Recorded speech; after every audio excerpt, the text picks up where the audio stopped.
जैसी दृष्टि वैसी सृष्टि। एक बार राजा भोज की सभा में एक व्यापारी ने प्रवेश किया।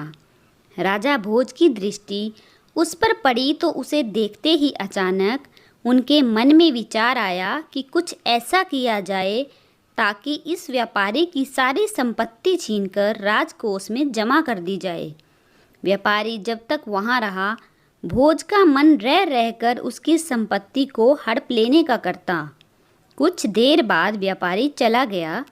उसके जाने के बाद राजा को अपने राज्य के ही एक निवासी के लिए आए ऐसे विचारों के लिए बड़ा खेद होने लगा।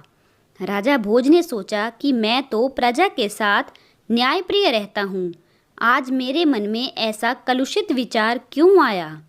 उन्होंने अपने मंत्री से सारी बात बताकर समाधान पूछा। मंत्री ने कहा, इसका उत्तर देने के लिए आप मुझे कुछ समय दें। राजा मान गए। मंत्री तेज बुद्धि का था। वह इधर उधर के सोच विचार में समय ना गवाकर सीधा व्यापारी से मैत्री गांठने पहुंचा। व्यापारी से मित्रता करने के बाद उसने पूछा, मित्र तुम चिंतित क्यों हो? भारी मुनाफे वाले चंदन का व्यापार करते हो, फिर चिंता कैसी? व्यापारी बोला, मेरे पास उत्तम कोटि के चंदन का बड़ा भंडार जमा हो गया है। चंदन से भरी गाड़ियां लेकर अनेक शहरों के चक्कर लगाए पर नहीं बिक रहा है। बहुत धन इसमें फंसा पड़ा है। अब नुकसान से बचने का कोई उपाय नहीं है। व्यापारी की बातें सुनकर मंत्री ने कहा, क्या हानि से बचने का कोई उपाय नहीं? व्यापारी हंसकर कहने लगा, अगर राजा भोज की मृत्यु हो जाए तो उनके दाह संस्कार के लिए सारा चंदन बिक सकता है। अब तो यही अंतिम मार्ग दिखता है।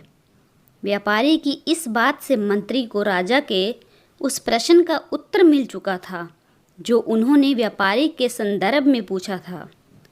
मंत्री ने कहा, तुम आज से प्रतिदिन राजा का भोजन पकाने के लिए 40 किलो चंदन राज रसोई भेज दिया करो। पैसे उसी समय मिल जाएंगे। व्यापारी यह सुनकर बड़ा खुश हुआ। प्रतिदिन और नगद चंदन बिक्री से तो उसकी समस्या ही दूर हो जाने वाली थी। वह मन ही मन राजा के दीर्घायु होने की कामना करने लगा ताकि राजा की रसोई के लिए चंदन लंबे समय तक बेचता रहे। एक दिन राजा अपनी सभा में बैठे थे। वह व्यापारी दोबारा राजा के दर्शनों को वहां आया। उसे देखकर राजा के मन में विचार आया कि यह कितना आकर्षक व्यक्ति है, इसे कुछ पुरस्कार अवश्य दिया जाना चाहिए। राजा ने मंत्री से कहा, यह व्यापारी पहली बार आया तो उस दिन मेरे मन में कुछ बुरे भाव आए थे और मैंने तुमसे प्रश्न किया था। आज इसे देखकर मेरे मन के भाव बदल गए।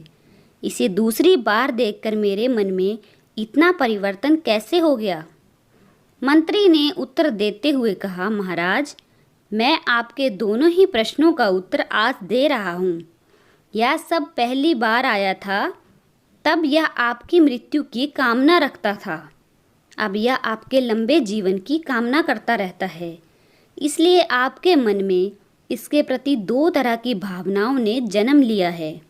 जैसी भावना अपनी होती है वैसा ही प्रतिबिंब दूसरे के मन में पड़ने लगता है। दोस्तों, यह एक सत्य है। जब भी किसी से मिलें तो एक सकारात्मक सोच के साथ ही मिलें। वीडियो अच्छा लगा है तो लाइक शेयर करें और मेरे चैनल को सब्सक्राइब करें। Thanks for watching.